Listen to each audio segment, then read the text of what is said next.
ইসলাম বিশ্বজনীন এক চিরন্তন ও শাশ্বত পূর্ণাঙ্গ জীবন ব্যবস্থা। ইসলামে রয়েছে নারীর সম্মান, মর্যাদা ও সকল অধিকারের স্বীকৃতি। রয়েছে তাদের সতীত্ব সুরক্ষা ও মর্যাদা প্রতিষ্ঠার জন্য ব্যাপক কর্মসূচি।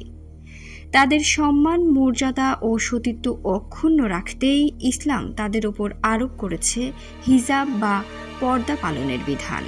মূলত হিজাব বা পর্দা নারীর সৌন্দর্য ও মর্যাদার প্রতীক, নারীর সতীত্ব ও ইজ্জত আবরুর রক্ষা কবচ, নারী পুরুষ উভয়ের চারিত্রিক পবিত্রতা রক্ষার অতি সহজ ও কার্যকর উপায়। এই বিধান অনুসরণের মাধ্যমে হৃদয় মনের পবিত্রতা অর্জন করা সম্ভব। এ প্রসঙ্গে আল্লাহ তাআলা বলেন, এ বিধান তোমাদের ও তাদের অন্তরের জন্য অধিকতর পবিত্রতার কারণ। সূরা আল আহজাব আয়াত 53। ইসলাম পর্দা পালনের যে বিধান আরোপ করেছে তা মূলত অশ্লীলতা ও ব্যভিচার নিরসনের লক্ষ্যে এবং সামাজিক অনিষ্টতা ও ফিতনা ফাসাদ থেকে বাঁচার নিমিত্তেই করেছে।